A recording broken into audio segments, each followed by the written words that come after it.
Thank you very much for joining us today. Om Namo Bhagavate Vasudevaya.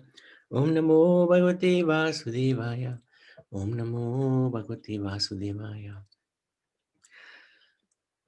I'd like to seek the blessings and the good wishes of all those who are present, all the devotees who are present, so that we can enter into the nectar of the second canto, chapters 4, 5, and hopefully 6 as well today. And try to please His Divine Grace A.C. Bhaktivedanta Swami Srila Prabhupada, who labored so hard to get us this Bhagavatam, and to His Holiness Krishna Swami Maharaj, whose refuge was also the Bhagavatam. There were so many classes he would give from the Bhagavatam, especially the first canto. He loved the first canto, part 1. Some amazing verses there. Okay, so let me see. Okay, very brief overview of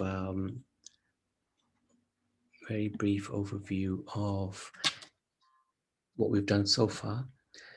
Sukadeva Goswami, in Canto 2, he starts by congratulating Parikshit on his question and his behavior, because he was very steady, even though he had just been told, you will die in 7 days. So, and he begins to answer the glorious question that was asked. And he answers it by, the question was, what does one do at the time of death? And the answer was, one should remember the Lord at the end of one's life. And that's achieved by constant chanting of the holy names of the Lord. He also said that it's better to have a moment of full consciousness, Krishna consciousness, than a whole lifetime completely wasted. The Ruvirat Rup is also described, the universal form of the Lord. And it is also advised that detachment should be the way in this world of names. And also Sukadeva Goswami explains how the yogi leaves the body by shifting the soul higher and higher. But by the association of devotees, one can attain Godhead. And Krishna Katha increases our life, whereas Maya Katha will reduce our life. Okay, so that's the basic introduction of the second canto. Conversations, we are now with Shukadev Goswami, and shortly he'll be also describing the conversation between Narad Muni and Lord Brahma. So the verse we picked for Bhagavatam, second canto, fourth chapter, is the 15th verse.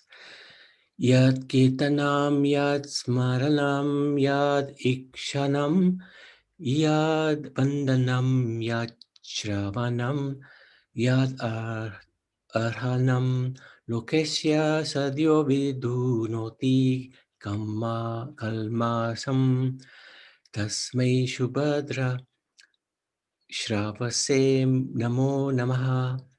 Let me offer my respectful obeisances unto the all-auspicious Lord Sri Krishna, about whom glorification, remembrance, audience, prayers, hearing, and worship can at once cleanse the effect of all sins of the performer. So as soon as we remember Lord Krishna, as soon as we glorify him, then the cleansing process starts. As Chaitanya Mahaprabhu would say, Cheto Darpanam Marjanam Bhavatavagni Nibbodhanam. So, very powerful verse. So, the title of the fourth chapter is the process of creation, and we start with Parikshit Maharaj's questions. Parikshit Maharaj, who, as a result of his attraction to Krishna, gave up all his affectionate ties for his wife, children, etc., kingdom, inquires about how the Supreme Lord creates and maintains a phenomenal world with the help of his various energies and expansions, and how he winds up the creation in the sporting spirit of a player. That's one of the verses that he actually says this point, the sporting spirit of a player. The next nine verses, the devotees purify fallen souls. So Sukadeva Goswami, beginning his reply, in Sukadeva Goswami first offers obeisances to the Lord, acknowledging his greatness and inconceivability of his ways, and then glorifies the pure devotee of the Lord, who, being empowered by the Lord, can purify all sorts of fallen souls. And the perfect example for that is Srila Prabhupada. Wherever he went, he would create the atmosphere of Vrindavan, and he would just convert that place into a spiritual world. And whoever approached him, he always had a significant impact on them. Even if they didn't become full-time devotees, they wouldn't forget him for the rest of their life. He was such an empowered personality. So we've got that example, a living, a real life example. So we don't have to think, is this theory or is this actual fact? It's actual fact. The empowered soul can purify all sorts of fallen conditioned souls. The Lord is the super soul and the supreme Lord of all self-realized souls. He is a personification of the Vedas, religious scriptures and austerities. He is worshipped by Lord Brahma and Shiva and all those who are transcendental to all pretensions. The next 5-6 verses describe the prayers for the mercy for empowerment. Sukadeva Goswami ends his preamble with prayers beginning begging for the mercy of the Lord, so that he may be empowered to speak properly. So this is very, very important. We shouldn't think that on our own we've got any capacity to glorify the Lord. We can't even lick the outside of the bottle of honey, let alone dive into the nectar. But by the blessings of the Guru Parampara, the spiritual master, they can give us the empowerment to do something, at least do something. He clarifies the nectar of the Vedic literature, which drops from the Lord's mouth into the receptive ears of his devotees. Sukadeva Goswami then refers to a conversation between Lord Brahma and Narad Muni. So that's the end of the fourth chapter of the second canto. Any questions at this point? Any comments? Okay. So this is an incredible verse in the fifth chapter. Narayan para veda deva narayanangaja Narayana para loka Narayana para makha Narayana para yogo Narayana param parapa Narayana param yanam Narayanam para gati. The Vedic literatures are made by and are meant for the Supreme Lord. The demigods are also meant for serving the Lord as parts of his body. The different planets are also meant for the sake of the Lord, and different sacrifices are performed to please him. All different types of meditation or mysticism are means for realizing Narayan. All austerities are aimed at achieving Narayan. Culture of transcendental knowledge is for getting a glimpse of Narayan, and ultimately salvation is entering the kingdom of Narayan. So we can see Lord Narayan, who's non-different from Lord Vishnu, how much importance is stressed on everything is meant for him. So this is 15th and 16th verse. The title of the chapter is The Cause of All Causes, and Narad Muni is inquiring from Lord Brahma about transcendental knowledge. He's inquiring about this world, the background to this world, why was it created, then the creation itself, the conservation he wants to know about. And he also wants to know about his father's position. What's his father's actual position? It looks like you're so powerful, Narad Muni says to Lord Brahma. You're so powerful. Could there possibly be somebody greater than you who's Your powers are so great. Is there anybody greater than you? Lord Brahma immediately puts Narad Muni on the transcendental platform. He confirms that Narayan is the actual creator and that he, Brahma, is inspired by the Lord, only discovers what is already created. That's all Lord Brahma is doing. He's just putting it together. It's already there. He's just putting it together. The Lord's illusory energy always remains behind the Lord to bewilder less intelligent men into thinking that Lord Brahma is the creator. The Lord is very humble. We saw as Krishna, he became the chariot driver of Arjuna. He doesn't like to promote himself as the Supreme Lord. He's very humble. He'll stay in the background. In the Kurukshetra war, he was pretty much in the background. He was there as advisor to the Pandavas, but he didn't actively take part in the war. So that's his natural inclination. He's humble. And he loves devotees who are also humble. Unless and until one is aware of the personality of Godhead, who is the ultimate truth beyond Brahma, one is sure to be illusioned by observing Brahma's powerful activities. And we have the situation that even the devatas became illusioned when Krishna was present because of his transcendental pastimes. They couldn't understand how can these pastimes belong to the Supreme Personality of Godhead. Narayan is the actual creator. So that's the verse that we were looking at, the two verses, 15, 16. All knowledge, yoga, and sacrifices are meant for achieving the Lord and for pleasing him. Although he is beyond the perception of our eyes and ears, he controls everyone, including Brahma. Inspired by him only, Brahma discovered what is already created by him, Narayan. The Supreme Lord is pure spiritual form. Yet for the sake of the creation of this world and its maintenance and annihilation, he accepts through his external energy the modes of material nature called goodness, passion, and ignorance. So through these external energies, he creates, he maintains, and he annihilates. And the personalities who are in charge of these modes. Goodness is Lord Vishnu, passion is Lord Brahma, and ignorance is Lord Shiva. So through those agencies, the whole material energy is functioning.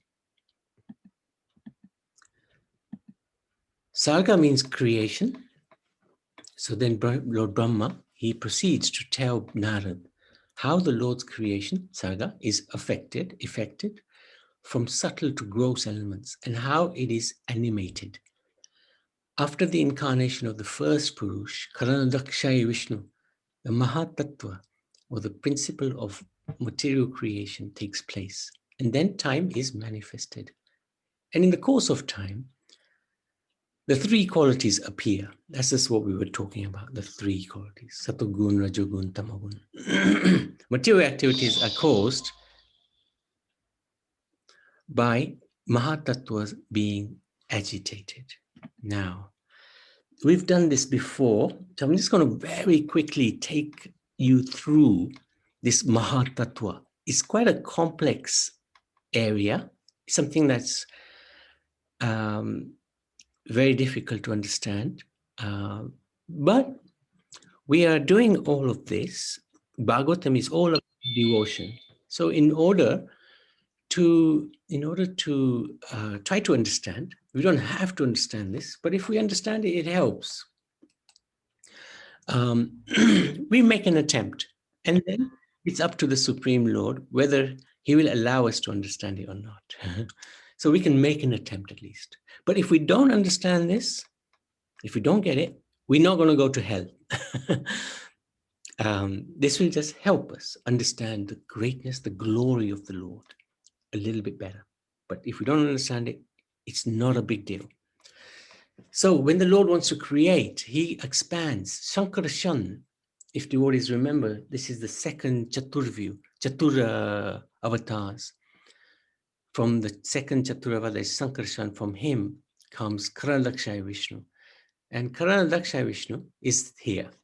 He floats on the ocean.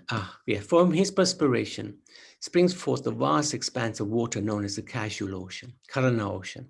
This Karana is also known as the Viraja River, if devotees recall, which is the border between the spiritual and the material worlds. This Mahavishnu lies on this ocean in Yoga Nidra, transcendental slumber, with his eternal consort, Ramadevi. As he breathes out from the pores of his body, countless universes come out, which float on the casual ocean. When he breathes in, they all go back into his body. This is the original Vishnu, the first of the three Purushas, Karanadakshay Vishnu. You don't have to remember that name, just remember Mahavishnu.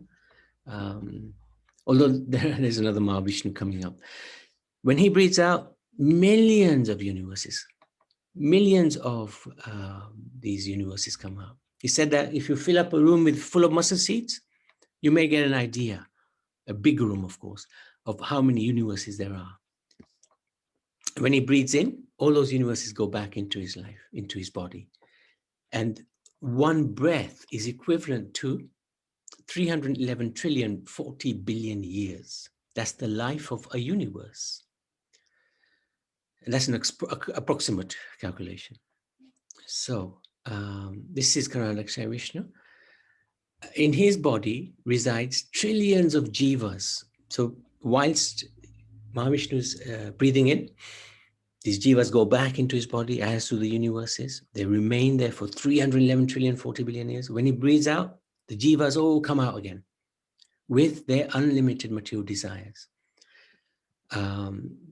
They come out, but it's not it's an orderly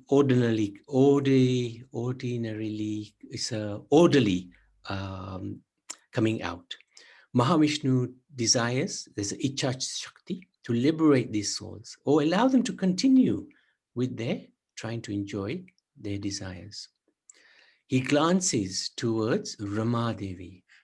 He glances towards Ramadevi, and that glance actually is the Prakriti. Prakriti is the material nature, which is eternal, if devotees remember. That's one of the 5 subject matters. Prakriti, when it's non-manifest, is known as Pradhan. When it's manifested, and how is it manifested? By the glance of the Lord to Ramadevi, it becomes manifested, and that becomes a Mahatattva. And that's what Lord Brahma is explaining to Narad Muni, the Mahatattva. So when these material elements become manifest, that's the Mahat. That's what Brahma has to play with to get this secondary creation going. Also, by the glance of Mahavishnu, we, the jivas, come out of his body, and Brahmadevi takes us into, she hands us over to Shambhu, who hands us over to Maya Devi, Durga Mai. Durga Mai is part of this world, material world. Shambhu is in a world of his own. Rama Devi and Lord Narayan are completely spiritual. No connection to this material world, apart from everything exists within Mahavishnu. That's the only connection. So now that I've confused everybody, I'll carry on. Vishnu enters the elements. After the universes lay on the casual ocean, this river Viraj, for countless ages, the Lord enters them as a second Vishnu and assumes the Virat-rup, the universal form of the Lord.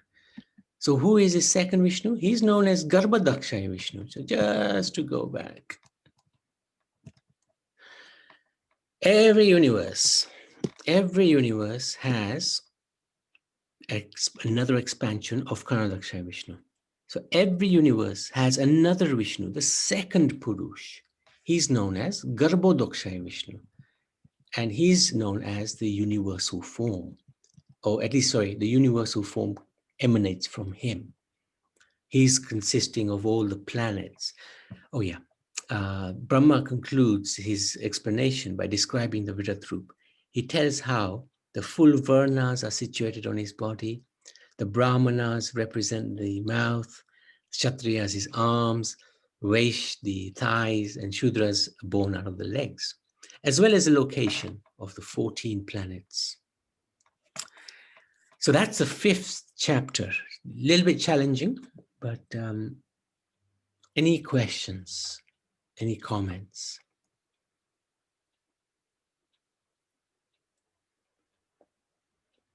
Anybody alive? Anybody awake? Yes, it is challenging. Yes, we are awake. Yeah, alive, awake, but it's challenging chapter. So, but yeah. Yeah, it is a challenging chapter. Essentially, what we need to know is Lord Vishnu is the activating factor. He's the one who activates material nature. He's not part of it. He glances over it and things happen. Haribol, Navi? Yes. Hare Krishna, you got a bit of an echo, huh? Can you hear me all right? Yes, now it's better. Yeah, thank you. Jai.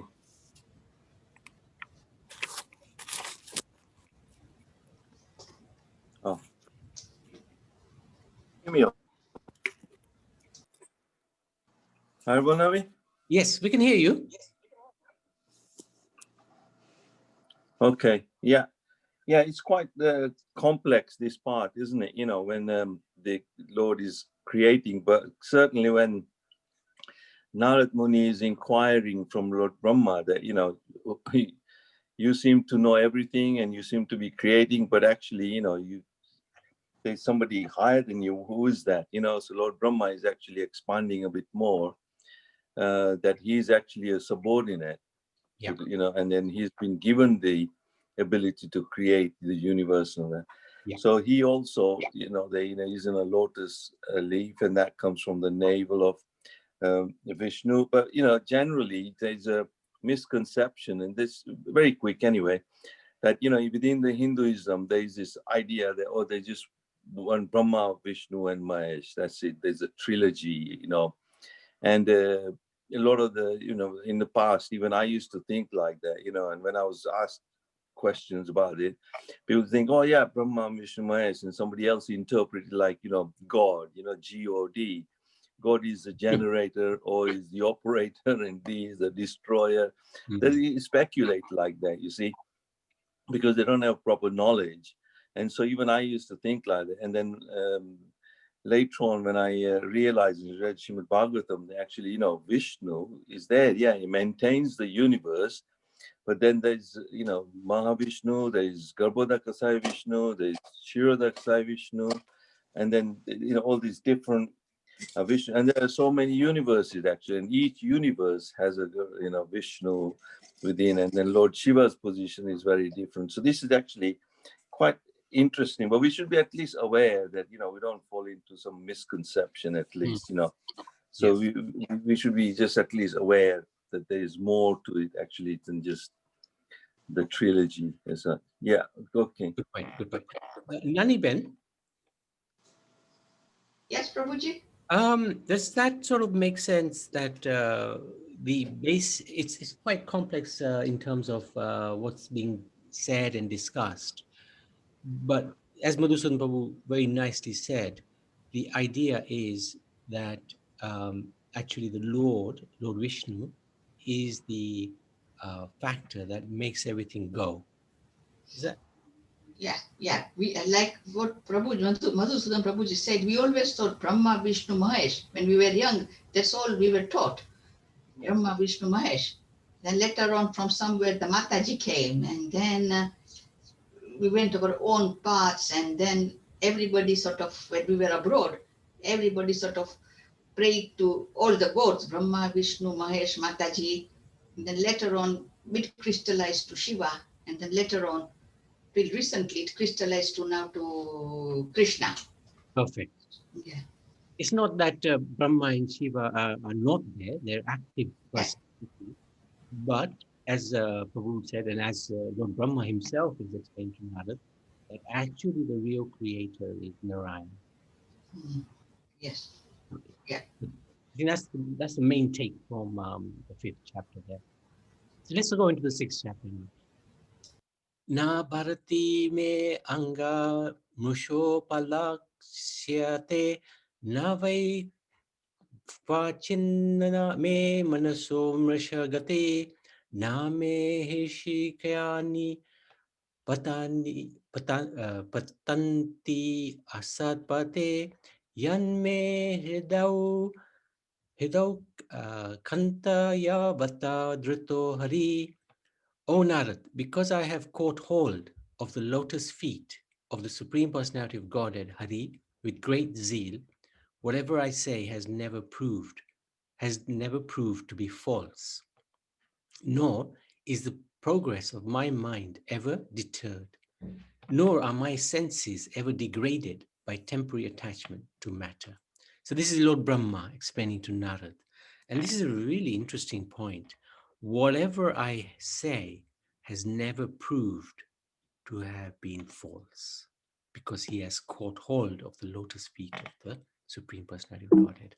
So let's see how that flows into this chapter. It's called the Purusha Shukta, confirmed. Now it's very interesting. The Purusha Shukta are prayers given in the Rig Vedas, Canto 10, 7th chapter, 90th verse onwards. No, sorry. Yeah, something like that anyway. So the Rig Vedas, these Purusha Shukta are contained in them. And these prayers are prayers of glorification of Lord Vishnu. And whenever the devatas go to see Lord Vishnu at Shvetadvip, within our world, the embassy of the Vaikuntha, whenever they go there, they pray, they chant these prayers, Purusha Shukta. And you can Google it, you can hear it. I hear it every morning when I'm doing Abhishek of Shyam Sundar. Very extraordinary prayers of glorification of the Lord. So Prabhupada is basically entitled this, the Purusha Shukta, confirmed, because this 6th chapter is almost a mirror image of the Purusha Shukta prayers, and many of the prayers in this chapter actually correspond with the Purusha Shukta. So that's really interesting. So the opulence of the Vishwarup, first 6 verses, Brahma gives a detailed description of the opulence of the Vishwarupa as the source of everyone and everything we hear, see, and experience in the creation. The Vishwarupa covers all. So the next 9 verses, the Lord's universal form gives freedom from fear, fulfillment of all desires, material pleasures, as well as death. His front is religion, his back is irreligion. Beginning from Brahma down to Narad and to Lord Shiva, all the great sages who were born before, the demigods, the demons, nagas, the humans, the birds, the trees, etc., are all covered by the universal form of the Lord at all times, namely past, present, and future. Although he is transcendental to all of them, eternally existing in a form not exceeding 9 inches. That's the Paramatma form, the Shirodakshaya Vishnu. All are within him, yet he appears as a super soul outside. So this is the inconceivability of the Supreme Lord. This is where it gets very confusing, because he's within and he's also without. So the Vishwarup is like the sun. These are the next series of verses. The Vishwarup is an expansion of the super soul, which maintains the whole creation, yet remains aloof, just like the sun remains separate from its rays, which expand all over the universe. Very nice example, actually. The sun is not entangled within the rays. It's separate from the rays, but yet the rays have the same effect of the sun. they're bright. So this is the impact of the Vishwarup. He's everywhere, but yet he's not everywhere.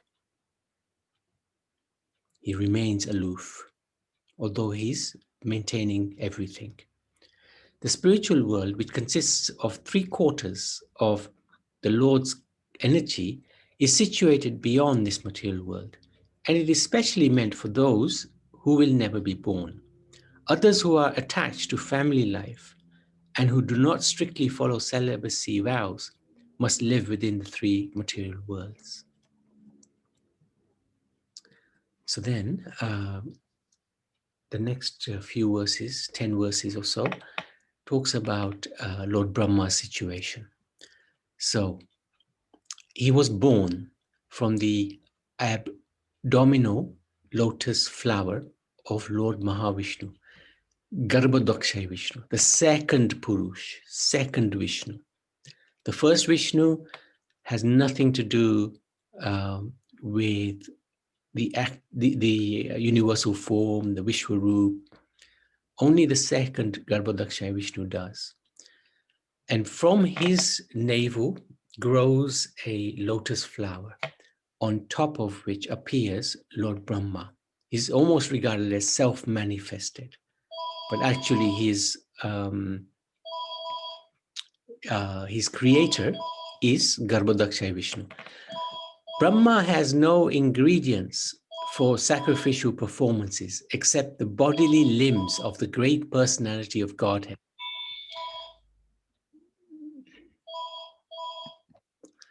Thus, Brahma creates the ingredients and paraphernalia for offering sacrifice out of the parts of the body of the Supreme Lord, the enjoyer of the sacrifice. And he and his sons, and thereafter the Manus, the sages, etc., perform the sacrifice to satisfy the Lord. So again, this is quite a complex area. And it gets, even the third canto, we'll see this described in even more greater detail, and it gets even more complex. So don't worry too much about trying to completely get our heads around this, because there's going to be more opportunity to do that later, especially in the third canto. The main thing to understand is, apart from Lord Vishnu, everything actually comes from him, and everything is for his enjoyment. See, it says Brahma has no ingredients for sacrificial performances except the bodily limbs of the Supreme Lord. Catching the Lord's lotus feet, Lord Brahma then says that because he has caught hold of the lotus feet of Lord Supreme Lord Hari with great zeal, his words have never proven false. So that's the verse we were reading. Now this is a little bit of Leela between the Lord and his pure devotee. We will see many times, and we'll see it through the Bhagavatam time and again, the Lord will back up his devotee no matter what. And we can give examples from Mahabharata, for example. Yudhishthir, at the end of the battle, he said to Duryodhana, pick whoever you want to fight with. He was the only one left. Pick whoever you want from the five brothers. Whoever you defeat, whoever you pick, and if you defeat him, kingdom's yours. I give you that promise. And Krishna's thinking, Yudhishthira, you keep making these promises. You keep making me work so hard because I can't prove you wrong. Your words have to be right. I will prove your words right no matter what, because you are my devotee. So sometimes the devotee says things, does things, which makes the Lord work a little bit harder, because the Lord will never prove his words to be false. That's really interesting, really, really interesting. And if we look at the Acharyas, especially Bhaktisiddhanta Saraswati Thakur, he changed a lot of Gaudiya practice. And So did Prabhupada. There was never any Matajis, for example, staying in the temple, in the Gaudiya Math, for example. But Srila Prabhupada saw when he came to the West that the men and women are almost on an equal platform. And therefore, if the women actually run the show in many cases. When the group of 6 came to London, the leader of the group was Yamuna. And she was very, very powerful personality. And Prabhupada loved her very, very much. The Gayatri Mantra was not given to Matajis in the time of Bhakti Siddhanta and before. But Srila Prabhupada reversed that. He changed it. So this is the power of the devotee. The pure devotees can make changes according to time and circumstance, so that it helps the preaching movement. That's the whole point, whole aim of the devotee. It's not for any personal glorification, but it's to help with the preaching of the holy names. Krishna Devi Prabhu? Yes, Indulekha. Does he also allow the Matajis to do the arti? Because Mataji were not doing artis before, right? Yeah, correct. Even today in Bharat, in most of the temples, the big temples, it's only the Prabhus, the men who do the artis. Yeah. But Prabhupada changed everything. In the West, he saw women as powerful as men. If I exclude them, I exclude everybody almost. Because the men follow the women as well. So this is the mercy of Prabhupada. And it also shows Prabhupada was Samadarshana. He didn't see the body, he would see the soul. He didn't discriminate. Absolutely amazing. And he was heavily criticized for this by his godbrothers. But he knew this was the right thing to do. And it's been proven right. Brahma explains that the Lord be understood even by him, and thus that the Lord cannot be understood even by him, and thus recommends surrendering to the Lord's lotus feet, so that what can others do when the Lord himself is unable to estimate his own limits? So, sorry, I've worded that a little wrongly. Brahma, he himself is saying, I don't fully understand the Lord, and therefore I am surrendering to the Lord. And what to do? Even the Lord himself doesn't understand his own limits. So what chance have we got to understand the Supreme Lord? And there's an example of that in Dwarka. We've said this a few times. The Lord looked at himself in the mirror one time and he was wondering, who is this amazing personality? So his qualities are always increasing. So he can't keep up with himself. What chance has anybody else got? That supreme original personality of Godhead, Lord Shri Krishna, expanded as his plenary portion as Mahavishnu, creates this manifested cosmos, but he is unborn. The creation, however, takes place in him, and the material substances are all himself. He maintains them for some time and absorbs them into himself again.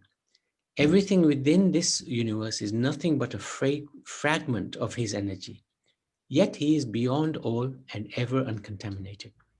And then Lord Brahma explains the Lilavatars. So that we will do tomorrow in the 7th chapter. Srimad Bhagavatam ki jai. So that's the end of the 3 chapters. Naniben, have you got any questions? Yes, 2 things. One is the size of the Paramatma. It says about 9 inches in our.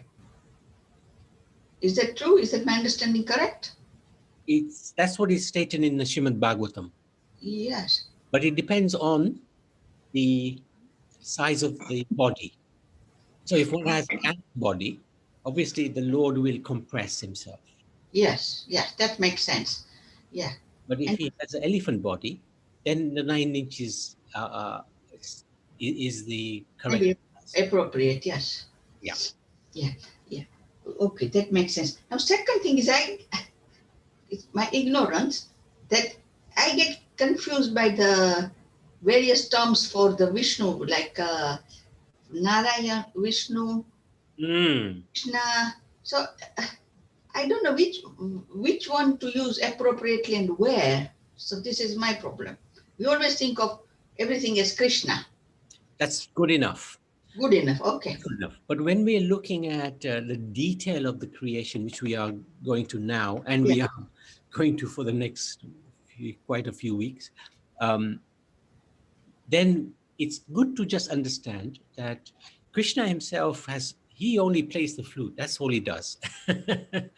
He just enjoys. The personalities who get involved in the creation are the Purusha avatars. And Okay. those are the 3 Vishnus. Yes. Karanadaksha Vishnu, the huge one. Then Mm. you've got the slightly smaller one who's in this universe, but is the universal form is from him. That's Garbo Daksha Vishnu. So K, G, and then again you got Shiro Daksha Vishnu. Yeah. He is the Paramatma. Yeah. Expanded into everybody. And I think we can tell from the name, like Karana Yes. Daksha, like a causal ocean. Yes. Cause of, like Karan. You know, as we say in Hindi, Karan, Yeah. what is the reason? And then Garbha Daksha, Garbha means like the womb or something, isn't it? Reference to it like that. That's And right. then the Kshira Daksha Vishnu is like Shir Sagar. So Vishnu, who is at the Shir Sagar. So like that, you can understand. Wait a minute. Okay. That's good.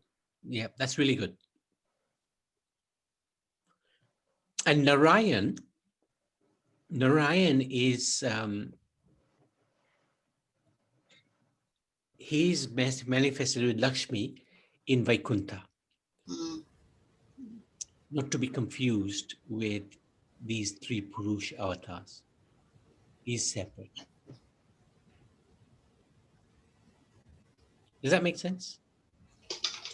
Yes, Narayan and Lakshmi ji are together in the Vaikuntha. That is, that is understood. Now the 3 Vishnus and then Krishna playing the flute and enjoyer. I'll bring up tomorrow the sort of family tree of the avatars, so it'll give you a little bit more insight into who's who. Yeah. Thank you. Okay, so Prabhuji, yeah. I want to know again. I apologize for. Sorry, Krishnavani.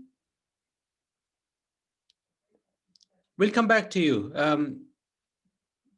We can't hear you, huh? You must be muted. Mute now. Okay, repeat your question. My foolish question again is Hiro Dakshaya Vishnu, Karno Dakshaya Vishnu, and Garbho Dakshaya. Yeah, they all come from Mahavishnu? No, Mahavishnu is the first Vishnu, Karanadakshay Vishnu. Okay. So they Karno come Dakshaya Vishnu from is same as. Shankarshan. They come from Shankarshan. Okay.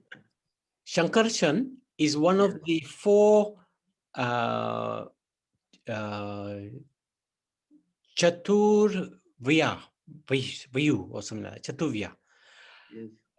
So from Krishna comes Balaram, then there's the first Chaturvya who is Narayan, Sankarsan, Aniruddha, and Padumna, and then again Narayan, and then you've got again the quadruple again. So out of that Sankarsan comes Mahavishnu. I'll show you tomorrow. Okay. Yeah, we'll see that tomorrow.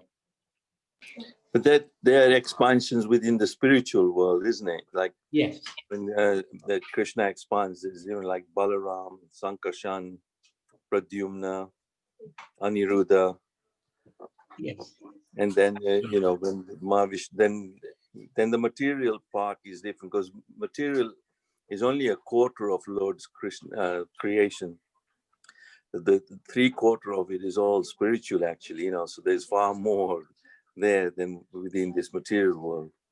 But to make the material world work, then there's a Karunakasha Vishnu, like, the cause of all, because there's something that has to be instigated, it's got to be created with the elements and all this. Lord Brahma then gets empowered to start creating, and then he needs all the material, like the Pradhan and the Mahatattva, and so he starts to then create the modes of goodnesses, and the first one that he creates is the mode of ignorance, because if the jivas come and if they knew who they were, Lord Krishna, then they just wouldn't function. They wouldn't do Brahma's job of being part of within the material universe. So ignorance gets covered, and we get ahankar, and then through ahankar we get an identity, and we think, oh, we are part of the material world now. So jivas then think that they're part of the material world. Otherwise, they were eternal living souls within the spiritual world anyway. That's where we are. We all are like that. Part of Krishna's sparks, as Krishna says. You're all part of my fragmental part of my spirit, myself. So, in the Bhagavad Gita. So yeah, it is quite interesting, but we should at least be aware of this anyway. Thank you. Right. So any other questions or comments? Otherwise, we can go to the lessons. Indulekha, Mataji?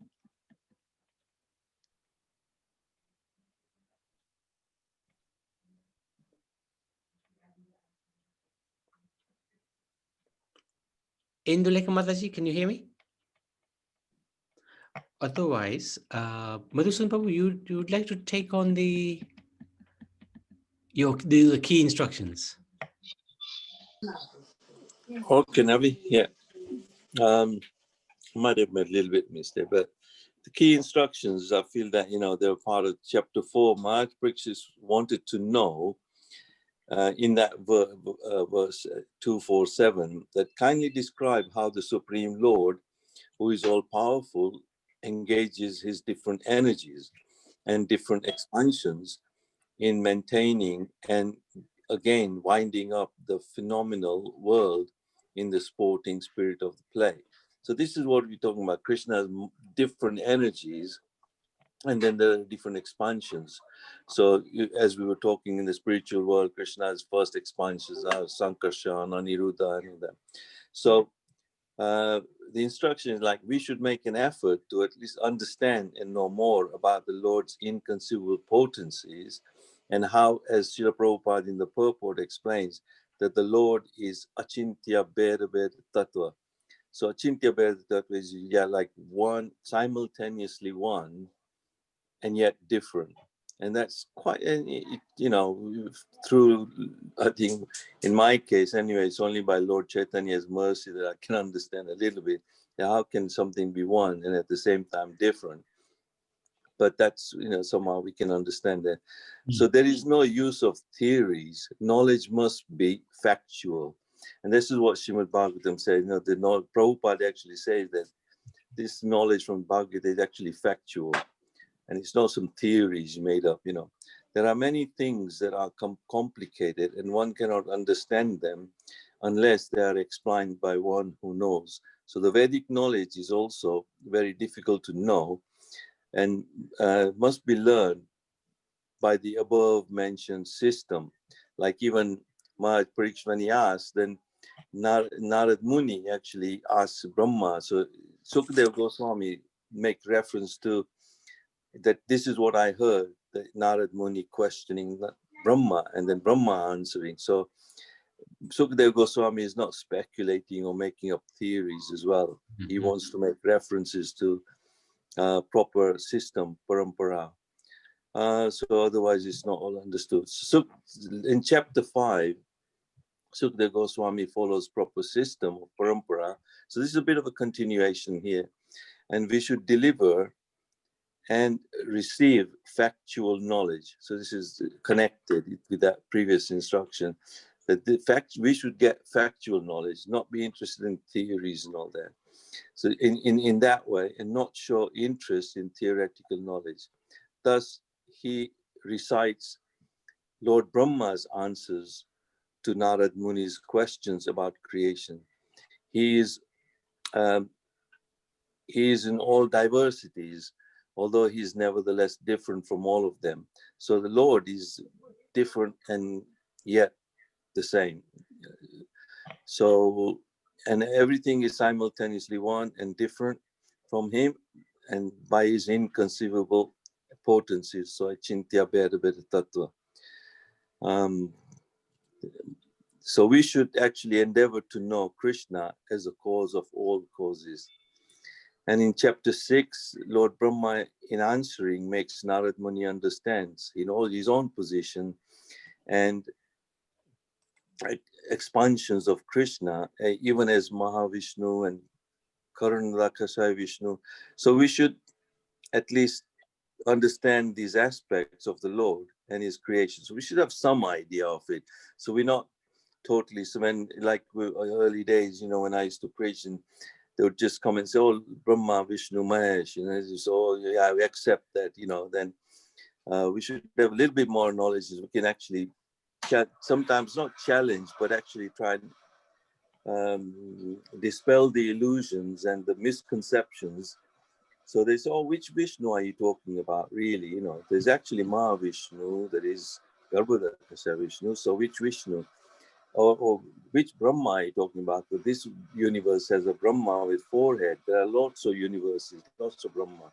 So we have a bit more knowledge, and we should, understand this. So I hope this instructions it's a little bit early in the morning, so yeah. Thank you.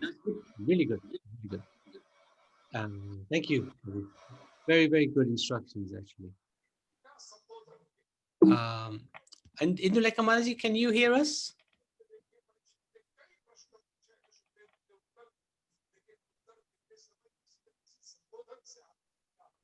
Yeah, I think we're struggling. Her connection may not be so good.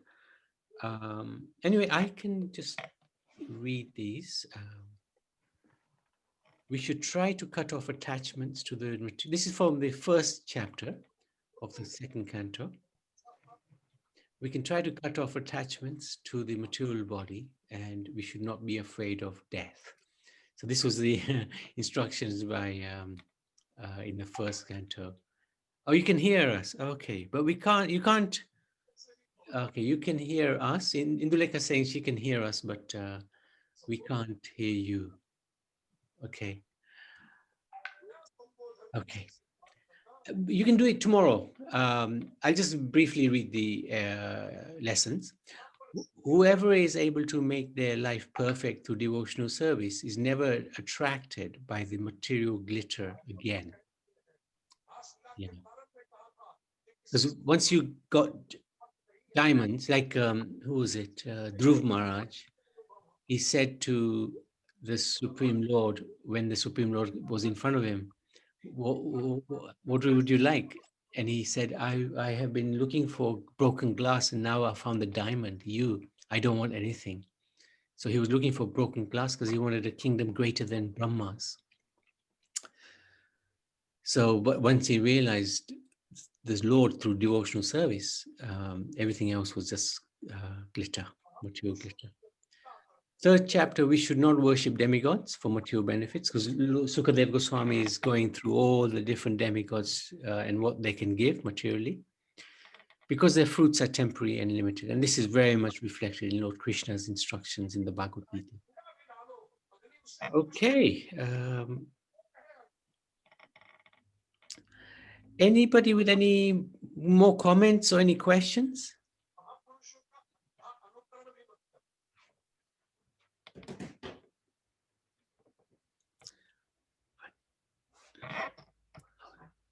Okay. No? Okay, good. Okay. Thank you very much. We shall Srimad Bhagavatam ki jai.